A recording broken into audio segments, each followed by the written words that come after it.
KPM.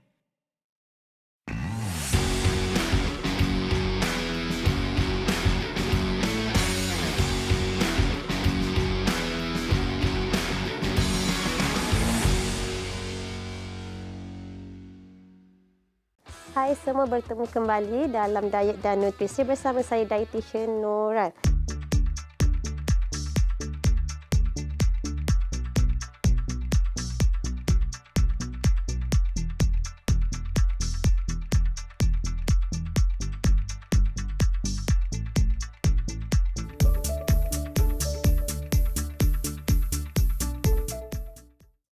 Jadi hari ini saya nak bercerita tentang perancangan hidangan itu sendiri.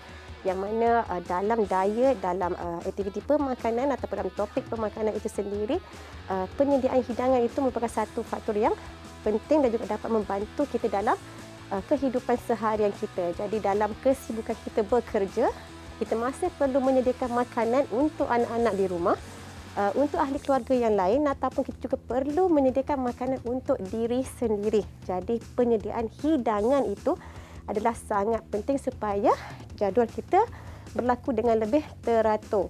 Dan pernah tak setiap hari kita perlu berfikir apa yang perlu dimakan pada hari ini. Jadi bangun je dari tidur, kadang-kadang kita terpaksa fikir apa yang perlu dimakan untuk sarapan pagi, apa perlu dimakan untuk makan tengah hari, apa pula yang perlu dimakan untuk makan malam. Dan ini menjadi seolah-olah satu rutin yang mana kita akan terpaksa baru nak berfikir, baru nak tetapkan apa yang perlu dimakan pada setiap hari. Tetapi sebaiknya sekiranya kita ada perancangan hidangan, kita tak perlu lagi berfikir untuk makan apa pada setiap waktu makan. Dan tentunya ini dapat membantu kita dapat menguruskan masa dengan lebih baik. Jadi dalam kesibukan kita untuk membuat perancangan hidangan ataupun meal planning itu sendiri, kita perlu sedar sama ada kita perlu menyediakan makanan-makanan yang berkhasiat untuk seisi keluarga, sama ada untuk diri sendiri, anak-anak, dan dapat membantu isi keluarga yang lain. Jadi apakah perancangan ataupun faktor-faktor yang perlu kita lihat untuk kita lakukan perancangan hidangan ini? Yang pertama, perancangan hidangan yang kita nak sediakan perlulah realistik. Jangan kita buat satu perancangan yang mana perancangan itu tidak realistik dan susah untuk kita ikut pada setiap hari. Jadi kita perlu decide lah ataupun tetapkan makanan yang macam mana kita perlu sediakan, pada waktu bila kita perlu sediakan, dan kita boleh ikut perancangan tersebut. Okey, selain daripada itu, ia perlulah sesuai dengan keupayaan kita untuk menyediakan menu-menu yang ada dalam kita punya meal plan itu sendiri. Jadi kalau meal plan dia bukan untuk satu waktu makan sahaja, dia mungkin untuk lebih daripada satu waktu makan. Dengan adanya meal plan ni, jadi kita tak perlu fikir ataupun kita tak perlu mengulang-ulang menu yang sama pada setiap hari. Sesetengah orang mungkin dia terpaksa ulang menu yang sama pada setiap hari. Hari pagi Isnin dia makan nasi lemak, telur mata. Hari yang seterusnya dia makan bihun goreng. Hari ketiga dia ulang balik makan nasi lemak. Jadi kalau kata dengan perancangan hidangan ataupun meal plan ini, kita sebenarnya dah mengatur dengan baik apakah makanan yang akan kita makan pada setiap hari. Dan asas kepada perancangan hidangan ini juga, selain daripada kita nakkan dia lebih teratur, lebih realistik dan sesuai untuk individu ataupun untuk ahli keluarga. Jadi yang individu boleh amalkan perancangan hidangan, begitu juga dengan individu ataupun mereka yang berkeluarga. Dan tak dilupakan konsep untuk perancangan hidangan itu sendiri, kena kekalkan konsep apa yang ada dalam piramid makanan sebelum kita keluarkan menjadi menu ataupun meal yang nak disediakan. Jadi perlu ada keseimbangan dalam penyediaan ataupun perancangan hidangan itu sendiri. Jadi yang dimaksudkan seimbang tu, perlu ada kesemua kumpulan makanan. Perlu ada semua kumpulan makanan ni dalam setiap hidangan. Jadi kita tak fokus kepada satu-satu kumpulan makanan, tapi kita perlu ada beberapa kumpulan makanan yang ada di dalam piramid makanan Malaysia. Okey, tentang keseimbangan yang seterusnya sederhana. Jadi dengan merangka satu plan, kita juga perlu pastikan ia adalah sederhana. Jadi tak lebih kumpulan makanan tertentu dan tidak kurang juga kumpulan makanan tertentu. Jadi bila kita menghasilkan satu perancangan, kita masih kena ingat kita perlukan buah-buahan dan sayur-sayuran, kita perlukan susu dan produk tenusu, kita perlukan sumber protein, kita juga perlukan sumber karbohidrat, tak lupa juga kita juga perlukan kumpulan lemak. Dan perancangan hidangan juga dapat membantu kita untuk lebih kepelbagaian di dalam hidangan itu nanti. Kita tak fokus kepada hari-hari makan nasi sahaja. Kita mungkin akan tukar-tukar dengan sumber-sumber yang lain walaupun dalam satu grup itu sendiri. Yang mana perancangan hidangan ini dapat kita capai sekiranya kita membuat satu tindakan ataupun perancangan yang lebih baik. Seterusnya nanti kita akan lihat bagaimana teknik yang kita akan gunakan untuk melakukan perancangan hidangan untuk satu isi rumah. Jumpa selepas ini.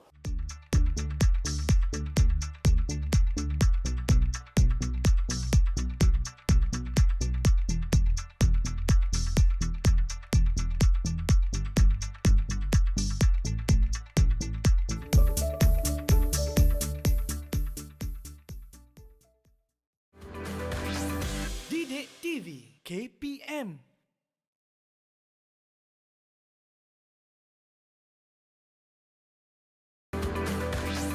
Didik TV KPM.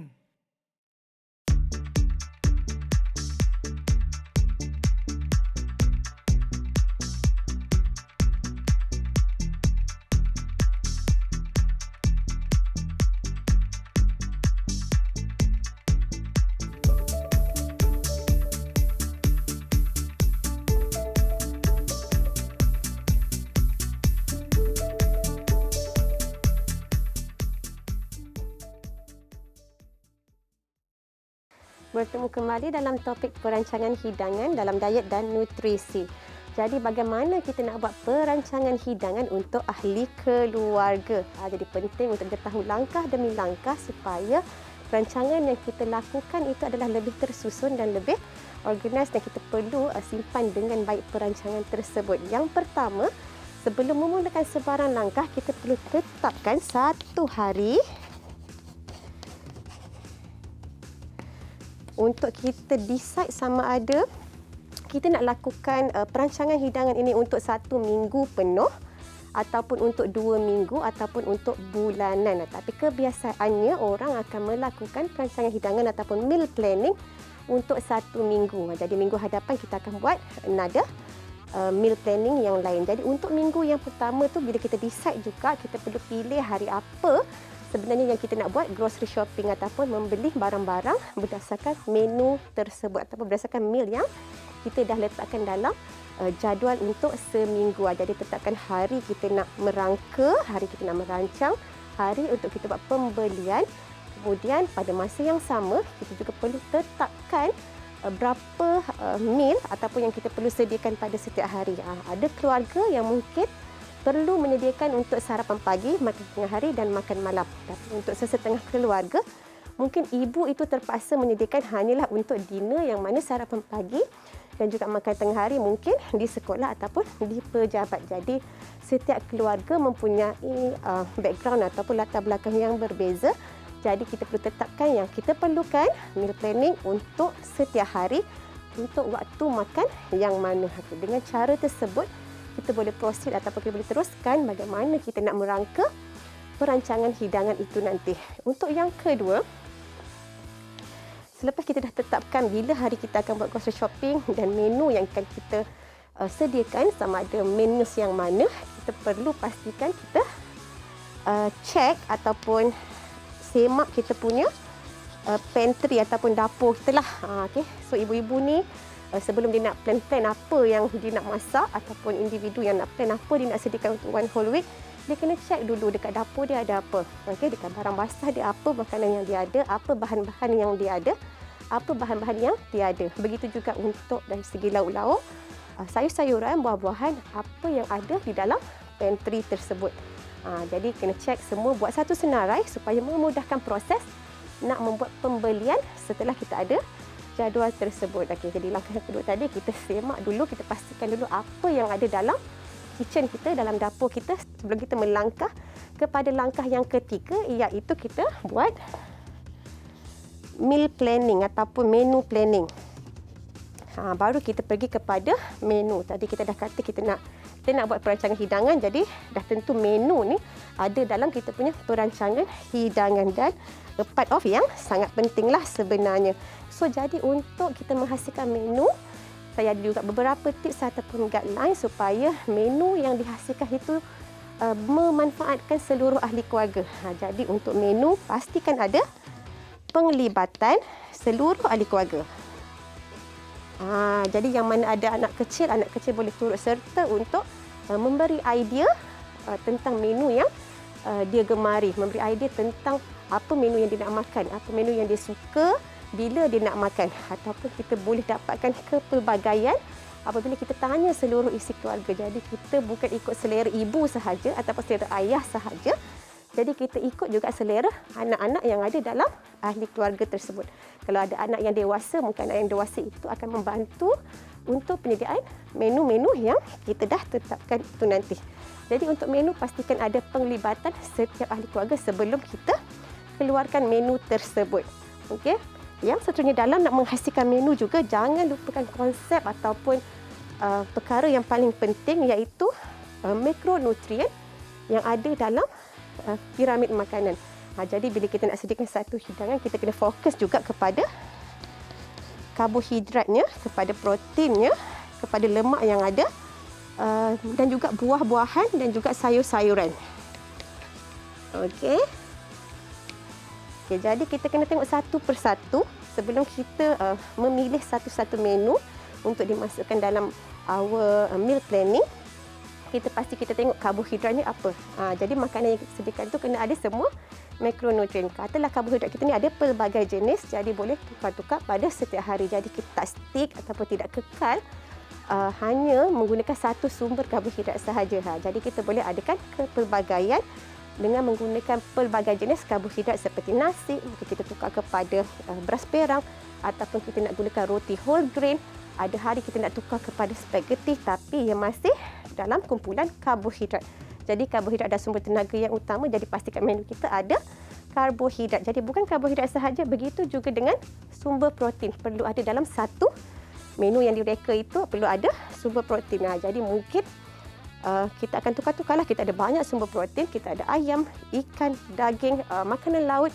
Kita ada sumber protein daripada sayur-sayur ataupun sumber tumbuhan, iaitu tahu, tempe. Jadi kita pelbagaikan. Tadi ada sumber karbohidrat yang pelbagai, sumber protein juga perlu pelbagai. Begitu juga dengan penggunaan lemak. Kita ada banyak jenis minyak. Kita juga ada santan yang mana semuanya adalah sumber lemak. Jadi kita pilih lemak yang betul. Lemak yang betul untuk digunakan dalam menu-menu seharian kita. Okey, dan decide juga, letakkan juga menu itu datang bersama dengan sayur-sayuran ataupun tidak. Sama ada dia datang sebagai side dish, lauk kedua, ataupun mungkin dia datang dengan satu one pot yang mana dalam satu menu ada semua karbohidrat, protein dan juga sayur-sayuran. Jadi dia lengkap. Jadi kita dah senaraikan menu tersebut perlu ada semua makronutrien. Okey. Kemudian kita rujuk pula sama ada menu yang kita sediakan tu kita dah ada resepi. Sama ada kita perlu nak Google ataupun mencari resepi baru ataupun menggunakan sedia ada punya resepi. Ini penting sebab bila kita ada resepi, nanti dia akan berbalik apabila kita nak buat pembelian bahan-bahan untuk penyediaan makanan tersebut. Jadi kena ada resepi. Kalau kata ada buku ataupun jurnal, kita letakkan semua dalam tempat yang sama ataupun dalam handphone, kita rekodkan betul-betul supaya kita boleh refer ataupun rujuk semula apabila kita perlukan resepi-resepi ataupun bahan-bahan yang digunakan untuk masak makanan tersebut. Yang seterusnya, untuk menu juga jangan lupakan tentang gadget-gadget yang ada. Okey, sekarang kita ada banyak sangat gadget yang boleh membantu ibu-ibu di dapur. Kita mungkin ada air fryer, kita mungkin ada microwave, kita mungkin ada oven, yang mana kesemua peralatan ini boleh ditimbangkan untuk kita menyediakan menu tersebut. Yang mana kita tahu banyak-banyak gadget ini mungkin dapat meningkatkan masa proses kita menyediakan makanan tersebut. Jadi kita considerlah menu tu berdasarkan gadget yang kita ada. Jadi tak adalah semua menu kita perlu menggunakan dapur. Kadang-kadang mungkin kita boleh gunakan microwave, boleh gunakan oven untuk kita sediakan kita punya menu. Okey. Yang seterusnya, untuk menu juga kita boleh pelbagaikan cara masakan. Bila kita kata pelbagaikan cara masakan, kita tahu yang kita ada banyak jenis masakan dan ada juga masakan-masakan yang sihat. Kita ada jenis sup, kita ada jenis goreng, kita ada stir fry, kita ada jenis steam, kita ada bakar, kita ada panggang. Jadi ibu-ibu, anak-anak boleh decide pelbagai jenis cara masakan. Jadi tak adalah menu kita daripada hari Isnin sampai ke hari Ahad seterusnya terdiri daripada cara masak yang sama sahaja.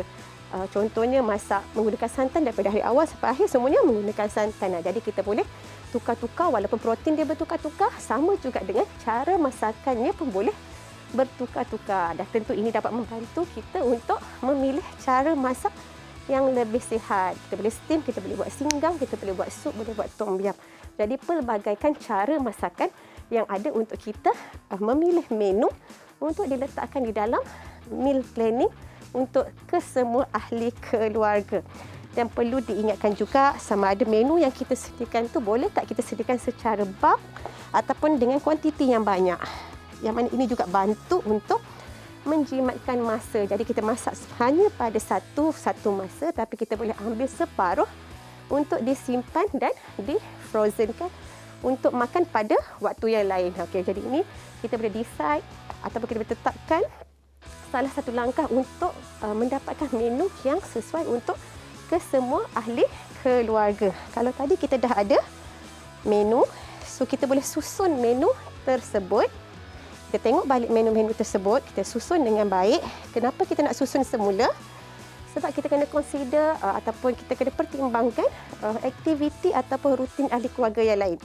Jadi mungkin ibu ada meeting, terpaksa boleh lambat. Ada hari yang mungkin anak pergi camp. So kita tengok balik menu yang mana untuk hari, yang mana yang lebih sesuai. Secara tak langsung kita boleh decide dekat sini berapa orang yang akan makan pada satu-satu menu tersebut. Jadi kita dah tahu siap-siap, hari Selasa petang cuma ada 3 orang je yang akan makan menu tersebut. Hari Jumaat akan ada seluruh ahli keluarga iaitu 7 orang. Jadi selepas kita dah buat menu, kita dah susun dengan baik, kita boleh sediakan groceries ataupun senarai bahan-bahan yang kita perlukan untuk kita menyediakan kesemua menu-menu yang ada dalam kita punya meal planning. Okay, jadi untuk yang seterusnya nanti kita akan bincang pula tentang tips-tips untuk membuat pembelian di pusat beli-bela ataupun grocery shopping.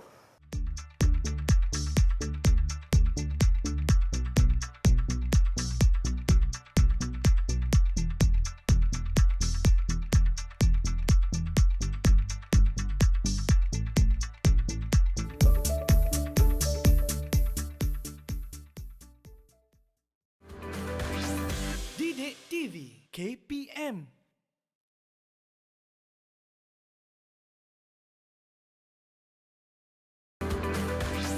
Didik TV KPM.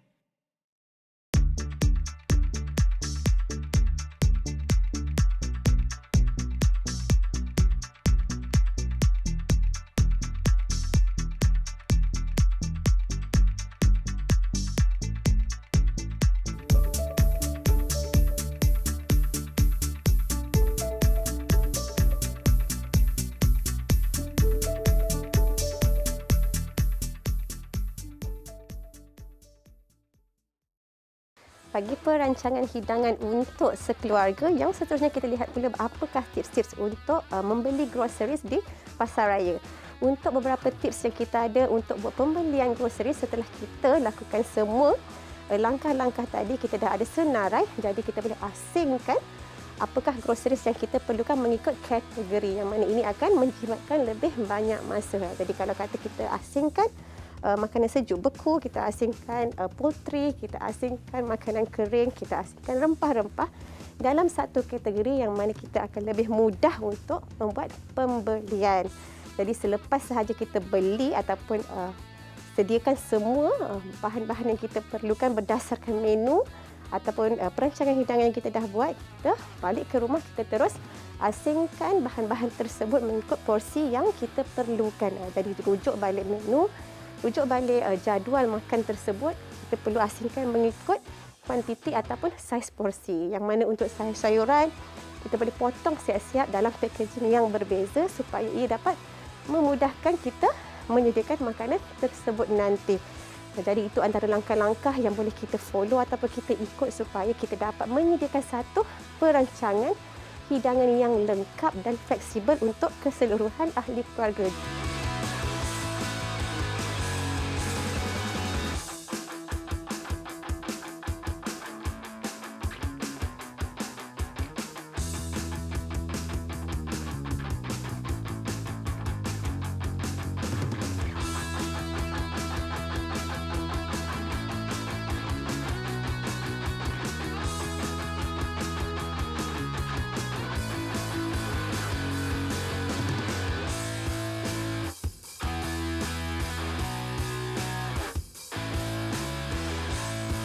Jadi apa kebaikannya ataupun manfaat yang kita akan dapat sekiranya kita ada satu meal plan yang sebegini. Tentu apabila kita menyediakan meal plan sebegini, kita sebenarnya membantu ahli keluarga kita untuk mempraktikkan gaya hidup sihat dengan makan yang lebih sihat.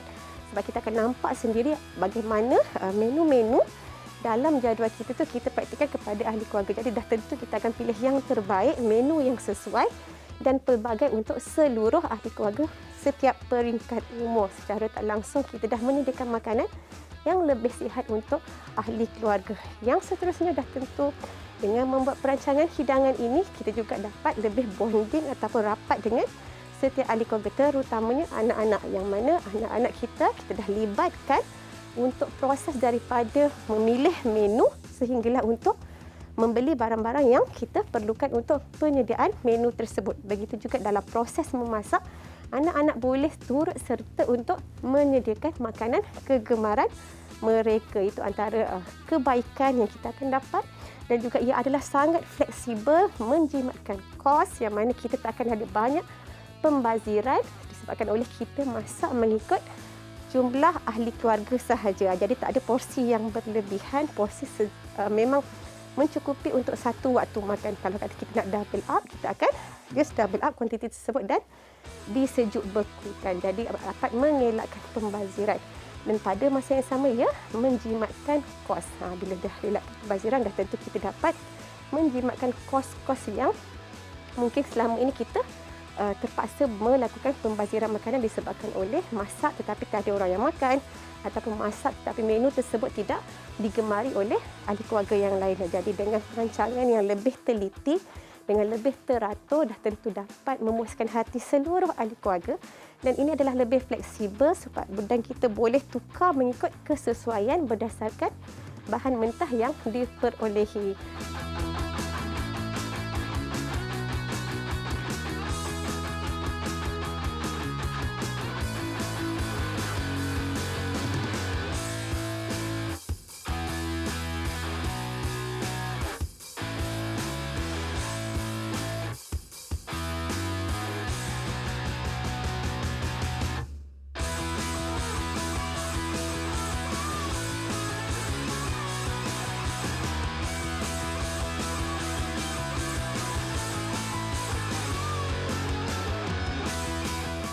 Dan saya berharap agar anda dapat merancang dengan baik perancangan hidangan untuk setiap keluarga anda. Jumpa lagi dalam episod yang seterusnya.